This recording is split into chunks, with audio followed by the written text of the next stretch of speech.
I definitely have had burnout when I was at my previous places when my dad passed away. And when I came back in, I was like, I need to get back in ASAP. And people at work like, what are you doing? Like, stay at home. And I was like, I need to feel value, because I was just sitting home feeling a bit useless. So when it came back into work, I came in straight away. And I've always, in terms of like memory, I'm always like, I think I remember everything. And I was forgetting the most simple tasks, waking up feeling exhausted, leaving work feeling exhausted, being short with people, and then coming home and not being able to communicate with my family or my partner. And it's just like, it took me a long time to identify it until I started going to therapy. And then once I started going there and understanding myself a bit better, I was like, right, now when those sort of patterns come up again, it's like, right, I've caught that now. I'm self-aware, I can sort of take it forward.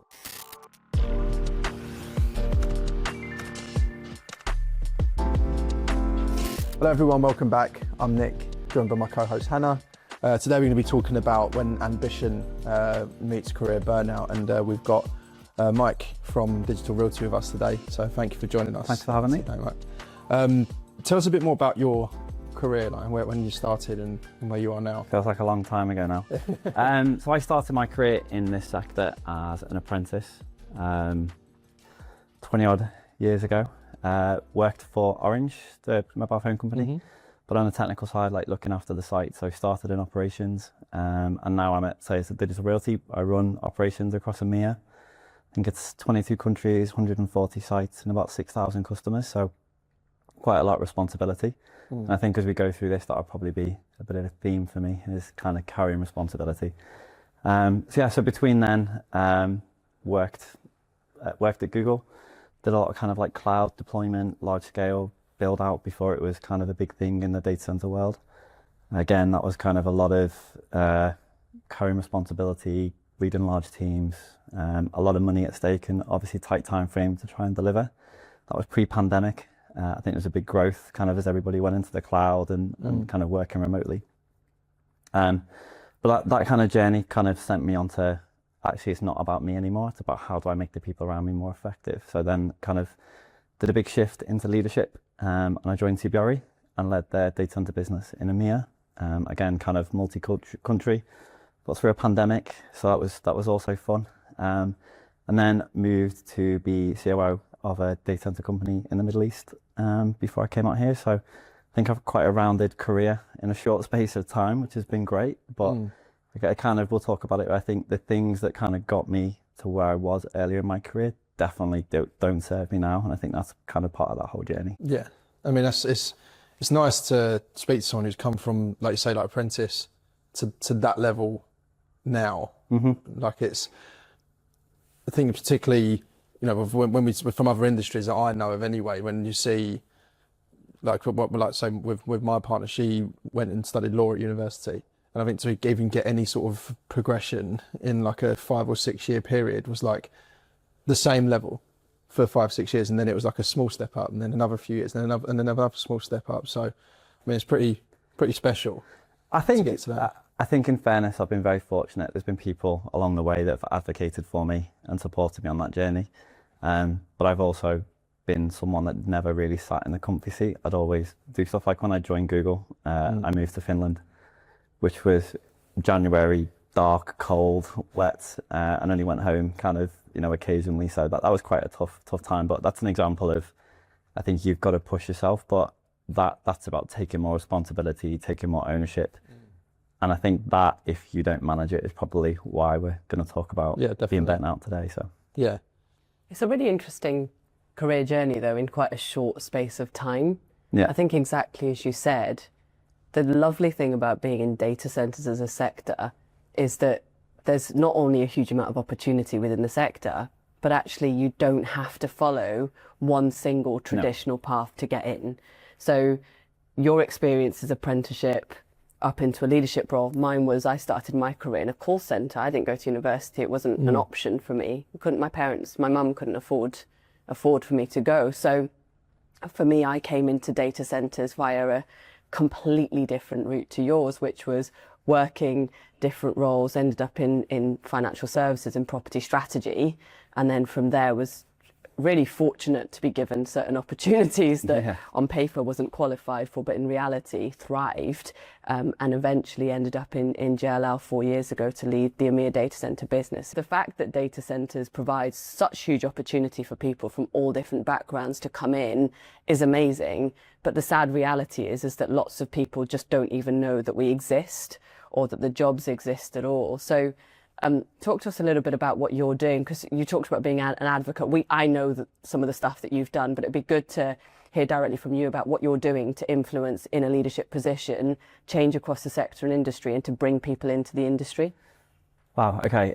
So I think as a business, we're investing quite a lot in apprenticeships, which is obviously very close to my heart. We've hired quite a few across EMEA.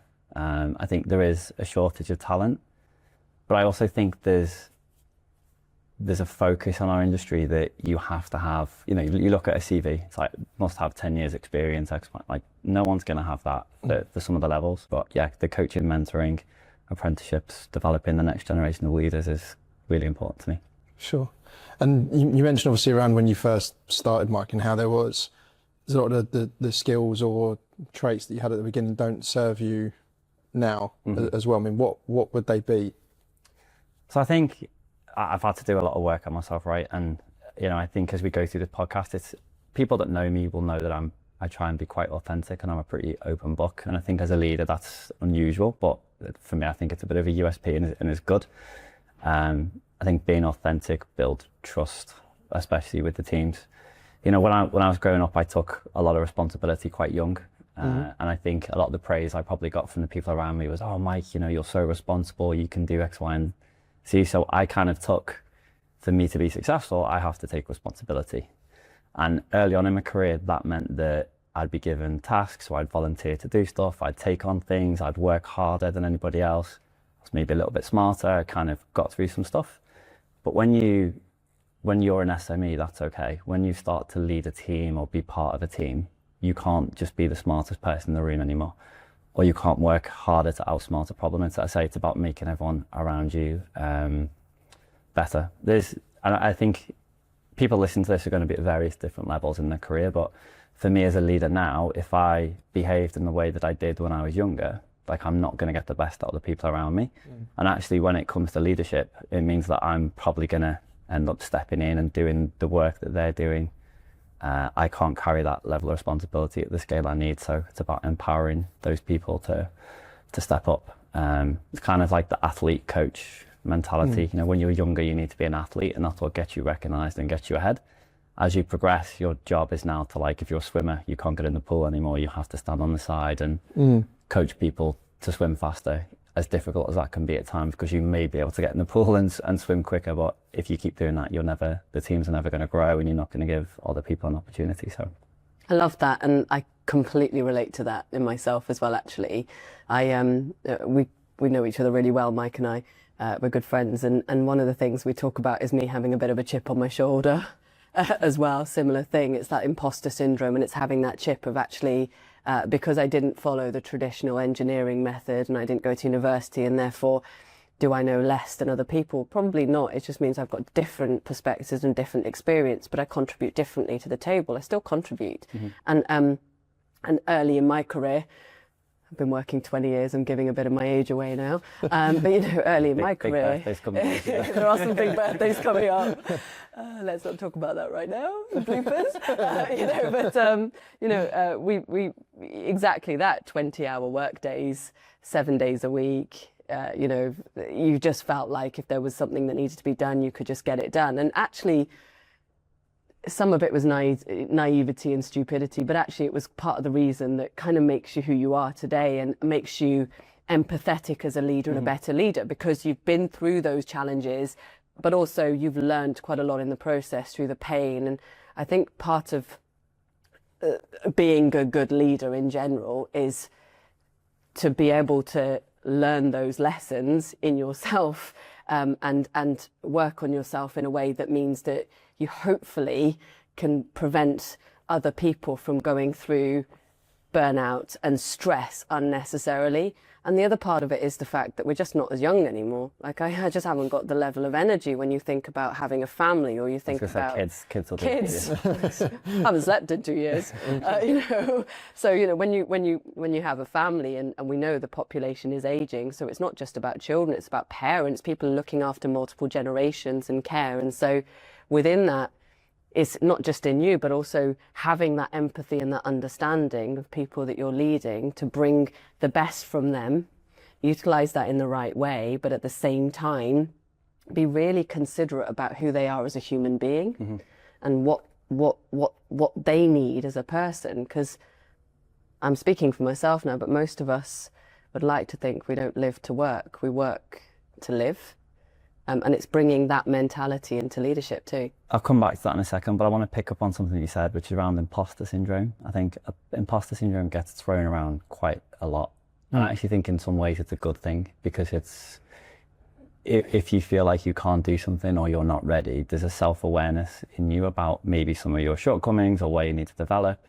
It definitely controls ego. And I think as you go through your career, ego is definitely something that you need to learn to manage. So I don't want everyone to go away and think imposter syndrome is always a bad thing. I think it's the natural fear of the unknown and I'm not quite ready.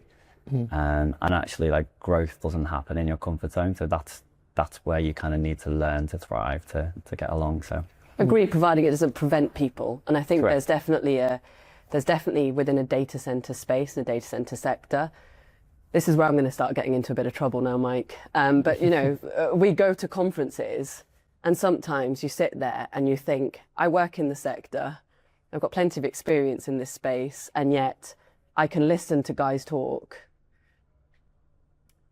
and I haven't got a clue what they're saying.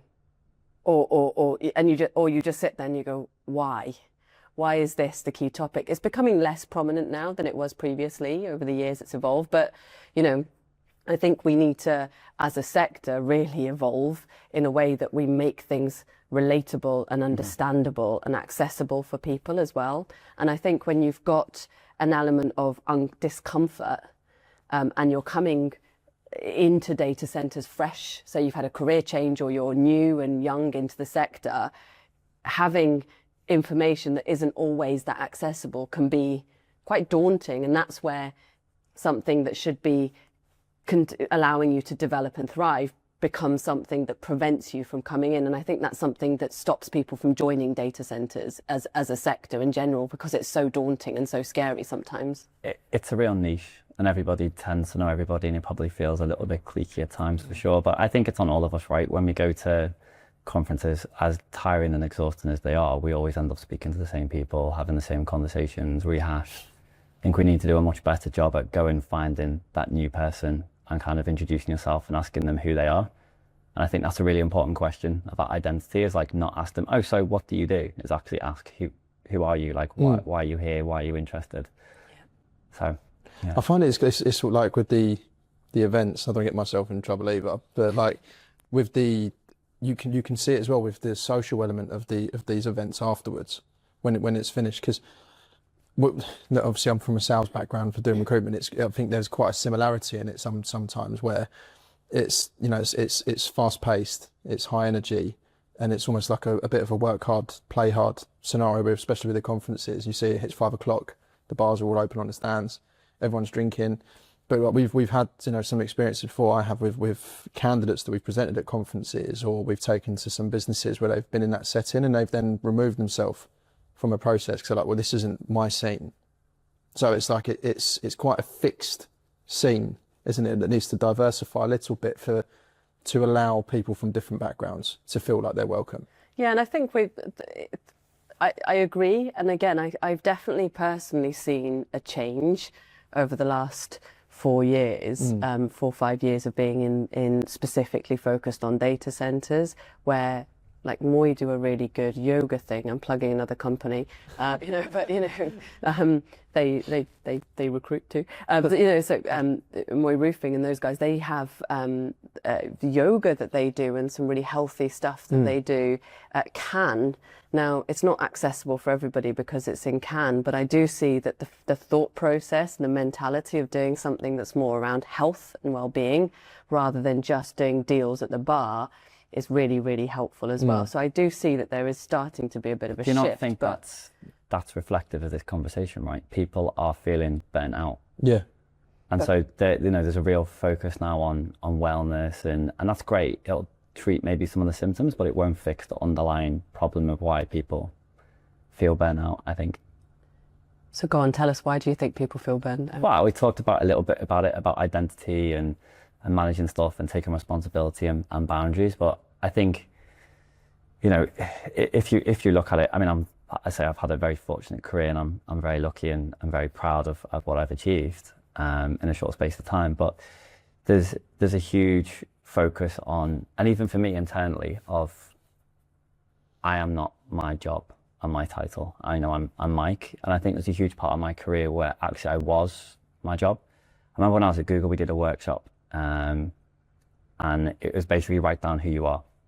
And I wrote down, I'm Mike, I'm a technical program manager, I'm an engineer, I'm this. And Patricia, who was sat next to me, brilliant, wrote down, I'm a mum, I'm a daughter, I'm a sister. And that was a bit of okay, like maybe my identity's a bit shifted here. And I think as you go through your career and your identity becomes more tied to your job, and particularly at conferences, if someone comes up to you, what do you do? And you're on LinkedIn and people are getting congratulated for new jobs and promotion. And we're in an industry where there's huge growth, so there's lots of people progressing, which is great. Doesn't mean that they've got the skill sets to progress in that point. But I just think that creates this like space where everybody's really trying to be their job and not be authentically who they are. And often there's a misalignment between the two. And that causes a lot of stress for people. And then how do people deal with it? Like, let's go out, let's go to the pub, let's ignore it, let's do some stuff. And then people, it kind of becomes a snowball effect. So there has to be, and it's not symptomatic of our industry or any particular company. I think it's on everybody to go and explore themselves and find out, like, what is it that intrinsically motivates me? Like, what's my purpose? And is that aligned to what I'm doing? I think if you talk about Jungian theory and kind of like the persona and the self, if there's a difference between the two, that kind of becomes quite a difficult place for candidates to operate. So we're getting quite deep now, but I think that's a really interesting thing to talk about, which we don't talk about. I agree. I think the ability for people to bring their whole self to work is so important, but that is connected to ensuring that the culture and this environment around them enables them to do that. Because actually, if we, as a sector right now, it's speed, growth, the pressure, the workload is absolutely bonkers. And so we're asking a lot from our people. Yeah. We expect a lot from our people. We talk about inflated salaries and we talk about paying people, but my God, we get our money's worth out of them too. And so, there is absolutely a responsibility from a corporate point of view and from a company's perspective, but also from a leadership point of view, to ensure that leaders are correctly positioned, they're correctly trained, and that they're leaders. Because just because somebody is really good as a technical, and I see it and I've seen it over and over again, the Peter Principle, exactly that. And so just because you're good at being an amazing engineer, or you're good at your job, does not mean that you're a good leader. And just because you're a good leader does not mean you have to be a completely perfect technical expert. And that's where we do have a challenge, exactly as you started with, which is we have jobs that are written and descriptions that are given, and they expect 15 years of experience in a technical expert to do a leadership role, rather than actually looking at the human aspect of, like, when I interview, I'm a royal pain to the team that are technical experts, because I come in and tend to sidetrack the conversation. So we have to have tier levels to interviewing, especially when I join, because I want to know about the human being in front of me first. For me, if they're in front of us, my expectation is that we look at the CV, we make sure they tick certain requirements, but I'm interviewing to see the person and what they bring to the table. Because one poor leader, people leave people, not companies. And so one poor person in a company can really damage your commercial returns, they can damage your productivity, and really damage your reputation within the market as well. So it's so incredibly important to get that right. Couldn't agree more. Yeah. Yeah. So like with on that topic of burnout then, Mike, so like when did you experience it in your career exactly, and how did you manage it? I think we need to define burnout because it gets banded around quite a lot. Burnout is not having a tough day, a tough week, or working really hard and feeling tired. Like, we all work really hard. I think burnout is, and when I do coaching, I speak to people and I go, you seem a little bit stressed. I go, I'm not stressed. And I think we get to a point where we carry so much responsibility and stress that our I'm not stressed is the average person's like 5 or 6 out of 10. And that becomes a constant baseline. I think burnout is basically a physiological response to carrying too much stress for too long on your body. It's just like, I've had enough. And it shows up at work. You know, you're not present, and you're a little bit shorter, you don't motivate your team, you don't do the things that you probably should be doing. But I think the people that suffer most are the people at home, right? Because they get what's left over from you doing everything at work. If anything. I've got young kids, and he's always like, Dad, you're not paying attention, you're on your phone, you're doing X, Y, and Z. And none of us are perfect, right? We all try to do our best. But I think it's about being aware of the responsibility and the pressures that you're carrying. As I used that example at Google, right? And that's not reflective of Google. It's more about I talked about the skills that I had at that point in my career didn't serve me for what I needed to do. So that sent me on a journey. But I think there's been times, I would say, when my personal values have been misaligned to maybe the organization, or the culture that I'm trying to build is different to the culture in the organization. And again, that gap kind of creates pressure and tension. And, as a leader, you can't be all things to all people. I'm an empath and probably take on too much feeling at times, and that's something that I need to work through and continue to work through. But I think self-awareness is just a huge part of it as you go through. So, like in terms of like identifying it in others, because I think like with what you said makes perfect sense, but I think it also takes so many forms, doesn't it, with burnout? I think I definitely have had burnout when I was at my previous places, when my dad passed away. And when I came back in, I was like, I need to get back in ASAP. And people at work were like, what are you doing? Like, stay at home. And I was like, I need to feel value, because I was just sitting home feeling a bit useless. So when it came back into work, I came in straight away. And I've always, in terms of like memory, I'm always like, I think I remember everything. And I was forgetting the most simple tasks, waking up feeling exhausted, leaving work feeling exhausted, being short with people, and then coming home and not being able to communicate with my family or my partner. And it's just like, it took me a long time to identify it until I started going to therapy. And then once I started going there and understanding myself a bit better, I was like, right, now when those sort of patterns come up again, it's like, right, I've caught that now. I'm self-aware, I can sort of take it forward. But I've sort of gone off piece a little bit. But like in terms of identifying others, like when you see it in people in your team, like how have you overcome it with team members as a leader? I think I say being vulnerable is a big part of it. Like, I think I talked a little bit about identity and persona. I probably tried to be too much of a perfectionist, right? And there's probably a version of Mike that I thought the world maybe wanted to see, which is a little bit perfect. And if you spend all your energy trying to present, not that I wasn't being inauthentic, but that the world wants to see versus where you are, that takes way too much pressure on yourself.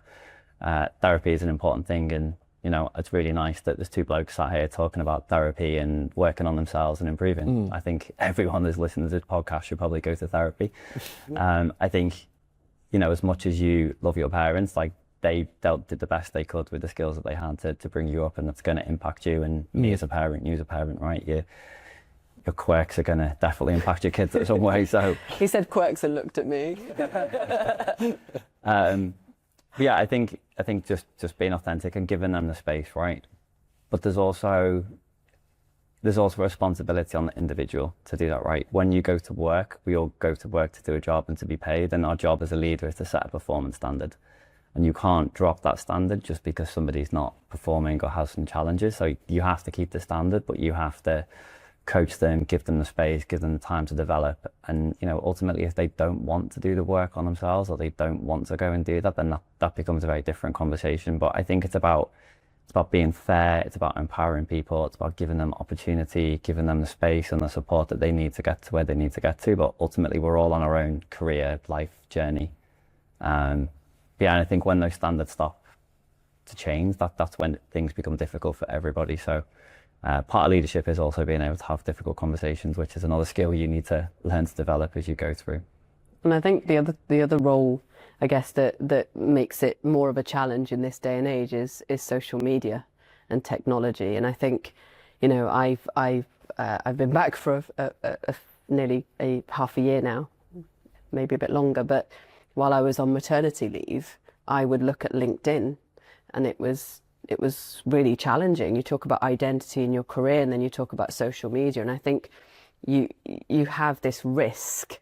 And again, I've seen it in other people more so than myself, but I've seen it where people feel like they need to keep up with the Joneses, and that's done via, say, LinkedIn. So you look at LinkedIn and, you know, it's like the lovely example that you always see of a pass my driving test, and then the LinkedIn version is a lovely paragraph of the fact that you can learn to steer and brake and all the rest of it. And that's kind of LinkedIn and other platforms can be quite dangerous within that space, although comparison is the thief of joy.